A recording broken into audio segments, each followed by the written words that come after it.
अस्सलाम वालेकुम, this is Amar academy from online Quran and biology learning.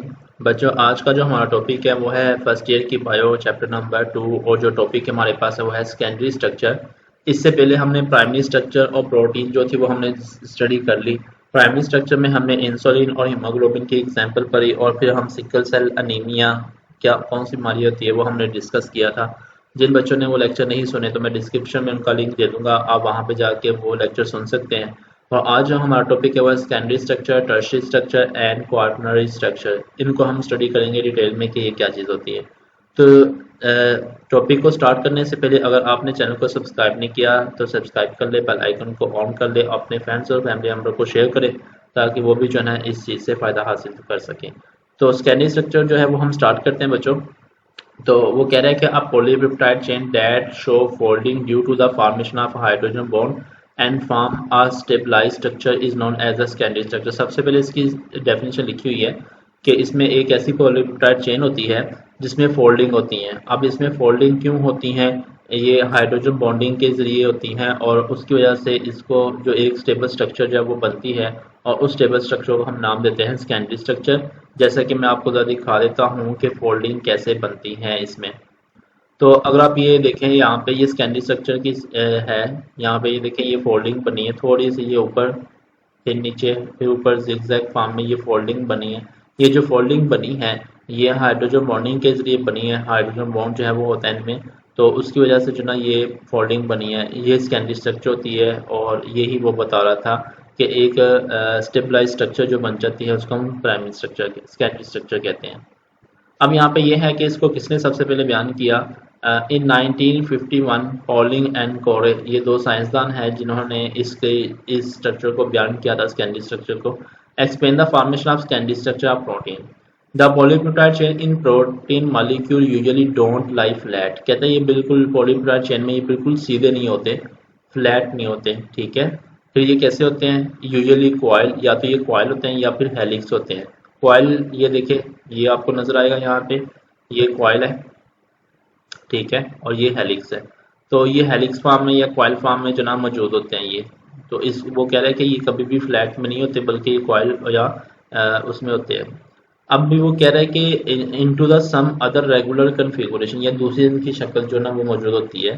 Primary structure just जो है ना वो प्राइमरी स्ट्रक्चर में होती है, यानी कि फ्लैट जो स्ट्रक्चर है वो प्राइमरी स्ट्रक्चर में होती है। सेकेंडरी जो स्ट्रक्चर में कभी भी ये फ्लैट नहीं होते। इसकी एक एग्जांपल है वो हमारे पास है अल्फा हेलिक्स और बीटा प्लेटेड शेड। इसको हम पढ़ेंगे कि अल्फा हेलिक्स क्या होता है और बीटा प्लेटेड शेड, ये दो प्रोटीन है जो कि सेकेंडरी स्ट्रक्चर की एग्जांपल है। It is one of the common secondary structure, ये सबसे आम secondary structure. It involve the spiral formation of the basic polypeptide chain, और इसकी जो शक्ल होती है वो स्पाइरल होती है, जैसे अभी मैंने आपको दिखाई थी कि ये स्पाइरल है। और यहाँ पे आप दोबारा भी देख सकते हैं ये स्पाइरल है, ठीक है। तो कहते हैं ये स्पाइरल होती है। The alpha helix is very uniform geometric structure with 3.6 amino acid in each turn of the helix. जी वो कहते हैं कि इसकी जो ज्योमेट्रिक स्ट्रक्चर होती है वो बड़ी यूनिफॉर्म यानी कि कांस्टेंट होती है। इतनी कांस्टेंट होती है कि इसकी एक टर्न जो होती है ना, यहाँ पे एक टर्न अगर ली जाए तो इसकी ये जो एक टर्न है ये पूरी एक कॉइल है, लेकिन इसकी एक टर्न यानी कि यहाँ से यहाँ तक ये एक टर्न ली जाए तो इस एक टर्न में 3.6 अमीनो एसिड्स होते हैं, ठीक है। ये आपने याद रखना है, एमसीक्यूज के लिए 3.6 अमीनो एसिड्स होते हैं। The helical structure is kept by the formation of hydrogen bond amino acids among amino acids molecule in successive turn of the spiral। जी वो कह रहे हैं कि जो हेलिकल स्ट्रक्चर होती है इसमें हाइड्रोजन बॉन्ड जो है वो सक्सेसिव तरतीब के साथ आते हैं और ये एक टर्न में एक तरतीब बनाते हैं। जैसे कि आपको मैंने ये दिखाया था, ये देखें यहाँ पे कि हाइड्रोजन बॉन्ड एक तरतीब से आते हैं और वो क्या बना रहे होते हैं, ये जिगजैग फॉर्मेशन बना रहे होते हैं। तो ये हाइड्रोजन बॉन्ड जो ना वो मौजूद होता है, ये देखिए ये हाइड्रोजन बॉन्ड है यहाँ। तो ये खास तरतीब से ये हाइड्रोजन बॉन्ड आते हैं जिस वजह से इनकी जो स्ट्रक्चर होती है वो इस टाइप की होती है, अल्फा हेलिक्स की या स्पाइरल होती है। इसकी जो एग्जांपल है इनकी वो है हमारे पास keratin and collagen protein. Keratin protein बच्चों ये हमारे नाखूनों में और हमारे जो बाल होते हैं इनमें पाई जाती है, नेल्स और बालों में पाई जाती है केराटिन प्रोटीन। और कोलाजिन प्रोटीन जो है ये नरम हड्डी में पाई जाती है। ये दोनों इसकी एग्जाम्पल है अल्फा हेलिक्स की, इंटायरली अल्फा हेलिक्स प्रोटीन। अच्छा, अब बीटा प्लेटेड शेड क्या होता है? It is form by the folding back on to the polypeptide chain. कहते हैं कि ये क्या होता है, फोल्डिंग ये अपने ऊपर ही लिपटी होती है, अपने ऊपर ही लिपटी होती है और फोल्डिंग बैक बनाती है, और जिस तरह पॉलीपेप्टाइड चेन होती है इसको हम कहते हैं बीटा प्लेटेड शेप। तो ये दो एग्जांपल थी हमारे पास सेकेंडरी स्ट्रक्चर की जो मैंने आपको बता दी है। नेक्स्ट चलते हैं, हमारे पास टर्शियरी स्ट्रक्चर है। टर्शियरी स्ट्रक्चर की बात करते हैं कि टर्शियरी स्ट्रक्चर क्या होती है और उसमें कैसी शेप होती है।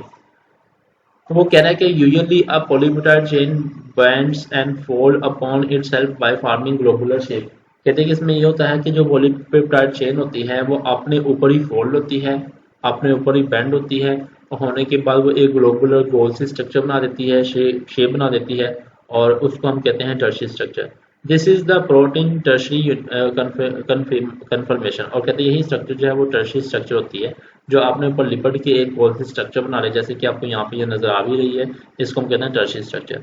It is maintain by the three type of bonds. इसमें तीन किस्म के बॉन्ड्स होते हैं। नंबर वन आयनिक बॉन्ड होता है इसमें, नंबर टू हाइड्रोजन बॉन्ड होता है इसमें, नंबर थ्री डाइसल्फाइड ब्रिजेस होते हैं। डाइसल्फाइड ब्रिजेस की डेफिनेशन बच्चों मैंने आपको पहले बता दी थी जब हम प्राइमरी स्ट्रक्चर पढ़ रहे थे। तो प्राइमरी स्ट्रक्चर में मैंने आपको डाइसल्फाइड ब्रिजेस की डेफिनेशन बता दिया था, जिसमें सल्फर सल्फर के दरमियान में जो बॉन्ड होता है उसको हम कहते हैं डाइसल्फाइड ब्रिजेस। तो ये तीनों बॉन्ड होते हैं, इसमें आयोनिक भी होता है, हाइड्रोजन भी होता है और डाइसल्फाइड भी होता है। इसकी जो एग्जाम्पल है, for example in aqueous environment the most stable tertiary configuration is that in which hydrophobic यानी कि water amino acids bury inside।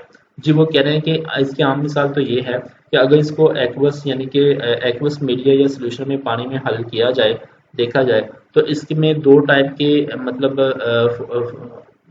Configuration होती है। एक तो हमारे पास जो होती है वो हमारे पास होती है उसको हम कहते हैं हाइड्रोफोबिक, जो कि वाटर फेयरिंग होती है। ये वाटर फेयरिंग है बच्चों, फारिंग लिखा हुआ है, ये वाटर फेयरिंग है, ठीक है। हाइड्रोफोबिक का मतलब ये होता है कि जो पानी से डरते हैं, पानी से डरने वाले जो होते हैं उनको हम कहते हैं हाइड्रोफेयरिंग, यानी कि ये पानी में हल नहीं होते। तो एक तो ये होती है, और ये जो होती है बरीड इनसाइड, ये अंदर की तरफ होती है, मौजूद होती है, बरीड इनसाइड अंदर की तरफ धंसी होती है। जबकि एक दूसरी स्ट्रक्चर होती है जिसको हम कहते हैं हाइड्रोफिलिक, यानी कि वाटर लविंग, जो पानी में हल हो जाती है और वो कहाँ पे होती है, वो on the surface of the molecule, वो मॉलिक्यूल की सरफेस पे होती है। तो दो इसके किनारे होते हैं, एक किनारा जो है वो अंदर की साइड पे होता है और उस किनारे को हम कहते हैं हाइड्रोफोबिक, जो कि पानी में हल नहीं होता, और एक किनारा जो है वो बाहर की तरफ होता है जिसको हम कहते हैं हाइड्रोफिलिक, जो कि पानी में हल हो जाता है। और इसकी जो एग्जांपल है हमारे पास बच्चों, वो हमारे पास है मायोग्लोबिन, यानी कि मायोग्लोबिन जो हमारे मसल्स ये जो बनते हैं, इन मसल्स के अंदर जो प्रोटीन पाई जाती है उसको हम कहते हैं मायोग्लोबिन।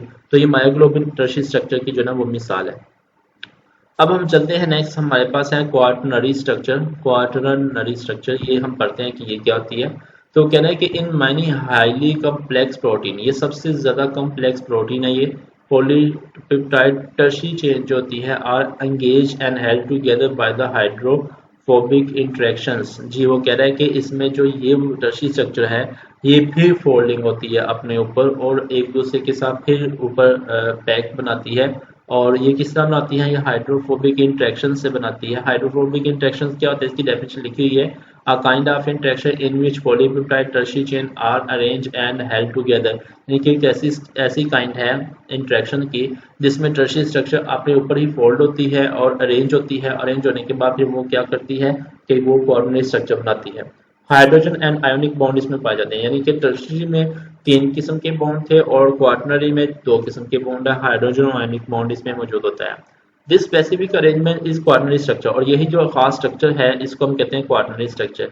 हीमोग्लोबिन इसकी एग्जांपल है। The oxygen carrying protein the red blood cells exhibit such as the structure. कहते हैं कि ये ऑक्सीजन को लेके जाती है और एक जगह से दूसरी जगह उसको ट्रांसपोर्ट करती है, और ये जो प्रोटीन होती है इसको हम कहते हैं हीमोग्लोबिन प्रोटीन, और ये हीमोग्लोबिन प्रोटीन इसकी बेस्ट एग्जांपल है क्वाटरनरी स्ट्रक्चर की। तो ये बच्चों हमारे पास स्ट्रक्चर्स हो गई थी, ये इंपॉर्टेंट क्वेश्चन था स्ट्रक्चर्स का, और ये आपने जरूर याद करना है। Primary structure, secondary structure, tertiary structure, quaternary structure, ये बोर्ड में कई दफ़ा आया हुआ है और हो सकता है कि इस बार भी आ जाए, इसलिए आपने इसको अच्छे से पानी की तरह याद कर लेना है। और इसमें अगर आपको कोई क्वेश्चन हो तो आप क्वेश्चन मेरे से पूछ सकते हैं, ठीक है, कमेंट सेक्शन में जाके। इंशाल्लाह मैं आपको उसका आंसर ज़रूर बताऊँगा। अब हम चलते हैं आगे, और हमारे पास जो टॉपिक आता है, सॉरी ये एक डायग्राम दी गई है, इसमें देखें टाइप ऑफ प्रोटीन स्ट्रक्चर दी गई है। सबसे पहले इसमें देखिए प्राइमरी स्ट्रक्चर बिल्कुल जो फ्लैट होती है, सीधी बिल्कुल, इसमें कोई फोल्ड नहीं है, ठीक है। उसके बाद फिर हमारे पास आते हैं सेकेंडरी स्ट्रक्चर। सेकेंडरी स्ट्रक्चर में देखें जिग जैग आ जाती है स्ट्रक्चर, और यह स्पाइरल आ जाती है। ये किस वजह से? ये हाइड्रोजन बॉन्ड की वजह से है। उसके बाद हमारे पास आ जाते हैं टर्शियरी स्ट्रक्चर। ये टर्शियरी स्ट्रक्चर की है और ये क्वाटरनरी स्ट्रक्चर है, ये कि जो कि हमारे पास है हीमोग्लोबिन। तो ये चारों टाइप की जो प्रोटीन की स्ट्रक्चर है वो आपके सामने दी गई है, यहाँ पे मेंशन की गई है और ये है, इसको आपने लाजमी याद रखना है। आपकी टेक्स्ट बुक में भी डायग्राम दी गई है, आप वहाँ से भी डायग्राम जो है ना उसकी प्रैक्टिस कर सकते हैं या यहाँ से भी प्रैक्टिस कर सकते हैं, लेकिन आपको इसकी प्रैक्टिस जरूर होनी चाहिए ताकि जब आपको ये क्वेश्चन आ जाए तो आप वहाँ पे ये प्रोटीन बना सकें। अब अपन चलते हैं नेक्स्ट, हमारे पास क्लासिफिकेशन प्रोटीन है। क्लासिफिकेशन प्रोटीन क्या होती है वो हम चलते हैं। सबसे पहले यहाँ पे एक क्वेश्चन लिखा हुआ है, describe the various classes of protein on the basis of structure, यानी कि प्रोटीन की बेस स्ट्रक्चर की बेस पे जो इसमें क्लासेस हैं प्रोटीन की वो आप बयान करें, बताएं कि वो कौन कौन सी है। तो उसको हम देखेंगे। सबसे पहले हमारे पास क्लासिफिकेशन प्रोटीन है तो वो हम देखते हैं। Due to complexity of structure and diversity in their function, इनकी कम्प्लेक्सिटी और इनके मुख्तलिफ फंक्शन की बुनियाद पर it is very difficult to classify protein, इसको प्रोटीन को क्लासीफाई करना मुश्किल है। लेकिन कहते हैं यहाँ पे इसको दो ग्रुप्स में जो है वो क्लासीफाई किया गया है, वो हम देखेंगे वो कौन सा है। फर्स्ट वाला हमारे पास है फाइबरस प्रोटीन और सेकंड वाला जो हमारे पास है वो ग्लोबुलर प्रोटीन है। सबसे पहले हम फाइबरस प्रोटीन की बात करते हैं। फाइबरस प्रोटीन बच्चों ये होती है कि जो धागेनुमा हो, जैसे अगर आपने कभी जब आप प्रबानी में का गोश्त खाते हैं तो आपको फील हुआ होगा कि आपके वहाँ पे दांतों में जो ना वो कभी कभी थ्रेड लाइक स्ट्रक्चर जो ना वो होल्ड हो जाती है। तो वो जो होल्ड होती है थ्रेड लाइक स्ट्रक्चर, असल में वो कौन सा गोश्त होता है, वो कौन सी प्रोटीन होती है, वो फाइबरस प्रोटीन होती है, ठीक है। और एक ग्लोबुलर प्रोटीन होती है, जितने भी हमारी बॉडी में इंजाइम काम कर रहे हैं वो सारे के सारे ग्लोबुलर प्रोटीन है। तो इन दोनों में क्या फ़र्क होता है वो हम पढ़ेंगे, इन दोनों में क्या फ़र्क है। तो सबसे पहले हम इसके स्ट्रक्चर की बात करते हैं। They consist of molecules having one or more polypeptide chain in the form of fibres. कहते हैं इसके जो मॉलिक्यूल्स होते हैं उसमें एक या एक से ज़्यादा पॉलीपेप्टाइड चेन होती है, और वो पॉलीपेप्टाइड चेन जो है ना वो किस फॉर्म में होती है, वो फाइब्रिल्स की फॉर्म में होते हैं। फाइब्रिल्स होता है धागे, धागों की शक्ल में होती है, ठीक है। ये इसकी स्ट्रक्चर है, यानी कि एक से या एक से ज्यादा पॉलीपेप्टाइड चेन होती है जो धागे की शक्ल में होती है, ठीक है। Secondary structure is the most important in them, जो सेकेंडरी स्ट्रक्चर है वो इसमें पाई जाती है फाइबरस प्रोटीन में, इंपॉर्टेंट है। अब इसकी प्रॉपर्टीज क्या क्या वो मैं आपको बताता हूँ। Number 1, they are insoluble in aqueous media, ये पानी में हल नहीं होते। Number 2, they are non crystalline and are elastic in nature, इनकी क्रिस्टल्स नहीं बनाई जा सकती और ये इलास्टिक होते हैं। इलास्टिक मतलब लचकदार होते हैं, नेचर के हिसाब से ये लचकदार होते हैं। Number 3, they perform structure role in the cell and organism, ये सेल और ऑर्गेनिज्म में स्ट्रक्चर रोल यानी कि उनको बनाने में अहम किरदार अदा करते हैं, ठीक है। और इसकी जो एग्जाम्पल है, मिसाल है, वो हमारे पास है सिल्क फाइबर। सिल्क फाइबर जो है ये क्या होता है, ये हम सिल्क वर्म या स्पाइडर वेब से लेते हैं, यानी कि सिल्क वर्म जो होता है रेशम का धागा जो होता है वो कीड़ा जो होता है वो सिल्क जो बनाता है, धागा बनाता है, वो सिल्क फाइबर की मिसाल है। या ये तो आपने नहीं देखा होगा, लेकिन जो स्पाइडर वेब है यानी कि मकड़ी का जो जाल है उसमें जो आप धागे देखते हो वो भी कौन सा धागा है, वो सिल्क फाइबर ही होता है, ठीक है। तो ये जो ना सिल्क फाइबर ये मिसाल है, ये फाइबर्स प्रोटीन है। उसके बाद में मायोसिन है। मायोसिन हमारे मसल्स में पाई जाती है, जो मसल्स मतलब जो आप गोश्त खा रहे होते हो तो उसमें मैंने अभी आपको मिसाल दी थी, थ्रेड स्ट्रक्चर जो है वो फंस जाता है, वो कौन सा था, वो ये मायोसिन होता है। तो इसमें भी धागनुमा स्ट्रक्चर होती है, ये भी इसकी मिसाल है। नंबर 3 हमारे पास है फाइब्रिन।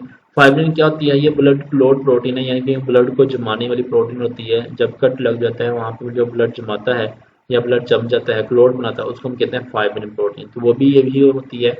केराटिन प्रोटीन जो हमारे नेल्स और हेयर्स में पाई जाती है, वो भी इसकी मिसाल है। और कोलाजिन प्रोटीन है जो कि कनेक्टिव टिश्यू, स्किन, बोन्स और लिगामेंट्स में पाई जाती है। तो ये सारी के सारी जितनी प्रोटीन्स है वो कौन सी है, ये फाइबर्स प्रोटीन है। तो बच्चों आप एक प्रोटीन से आप अंदाज़ा लगा सकते हैं। तो हमारी बॉडी का जो ज़्यादातर जो पार्ट बना हुआ है वो फाइबरस प्रोटीन का बना हुआ है। जैसे देखें मसल्स हैं, फाइबरस प्रोटीन के हैं, और ब्लड क्लॉट प्रोटीन वो भी फाइबरस है। नेल्स हैं, हेयर हैं, ये कौन से, ये भी फाइबरस प्रोटीन है। कोलाजिन जो कि हमारे कनेक्टिव टिश्यू में, स्किन में पाई जाती है, बोन्स में पाई जाती हैं या लिगामेंट्स में पाई जाती है, ये भी कनेक्टिव मतलब ये फाइबरस प्रोटीन है। तो ज़्यादातर जो पार्ट हमारा होता है वो फाइबरस प्रोटीन का होता है, ठीक है। अब हम चलते हैं नेक्स्ट ग्लोबुलर प्रोटीन की तरफ। तो ग्लोबुलर प्रोटीन क्या है, सबसे पहले इसका स्ट्रक्चर देखते हैं। These are the spherical and ellipsoidal due to the multiple folding of polypeptide chain. कहते हैं कि इनकी जो स्ट्रक्चर होती है वो कैसी होती है, या तो वो स्फेरिकल गोल होती है या तो वो एलिप्सॉइडल अंडे जैसी होती है। स्फेरिकल गोल या अंडे जैसी ये क्यों होती है, इसकी कि एलिप्स ऑफ बेज़वी इसलिए होती है क्योंकि इसमें बहुत ज़्यादा मल्टीपल फोल्डिंग जो ना वो बन जाती हैं, जिसकी वजह से होती है। अच्छा, आगे कह रहा है कि tertiary structure is the most important. इसमें जो इंपॉर्टेंट चीज स्ट्रक्चर पाई जाती है वो टर्शियरी स्ट्रक्चर है, क्योंकि वो उसी की फोल्डिंग जो है वो ज्यादा होती है। ठीक है, अब इसकी प्रॉपर्टी को डिस्कस कर लेते हैं। इसकी प्रॉपर्टीज कौन कौन सी हैं? They are soluble in aqueous media, ये पानी में हल हो जाती है। सच एज साल्ट सोल्यूशन, जैसे साल्ट सोल्यूशन होता है, सोल्यूशन ऑफ एसिड होता है, बेसिस होता है, एक्वस अल्कोहल होती है, इन सब सोल्यूशंस में ये हल हो जाती है। ठीक है। Number 2, they can be crystallised, इनकी क्रिस्टल भी बनाई जा सकती हैं। Number 3, they disorganised one with changes in the physical और फिजियोलॉजिकल एनवायरनमेंट। कहते हैं ये डिसऑर्गेनाइज होती हैं। डिसऑर्गेनाइज का मतलब है इनकी कोई तरतीब नहीं होती और ये चेंज हो जाती हैं। किस हिसाब से चेंज होती है? फिजिकल या फिजियोलॉजिकल एनवायरनमेंट के हिसाब से ये चेंज होती रहती हैं। ठीक है, इनकी शक्ल जो है वो डिसऑर्गेनाइज हो जाती है। तो ये वो बताना चाह रहा है। आगे इसकी जो मिसाल है वो हमारे पास है कि एंजाइम है, एंटीबॉडीज है, हार्मोन्स है और हीमोग्लोबिन है। ये ज़्यादातर हमारे ब्लड की प्रोटीन है, और जैसे एंजाइम है वो हमारी पूरी बॉडी में पाए जाते हैं, जो हमारी बॉडी का मेटाबॉलिज्म कंट्रोल करते हैं।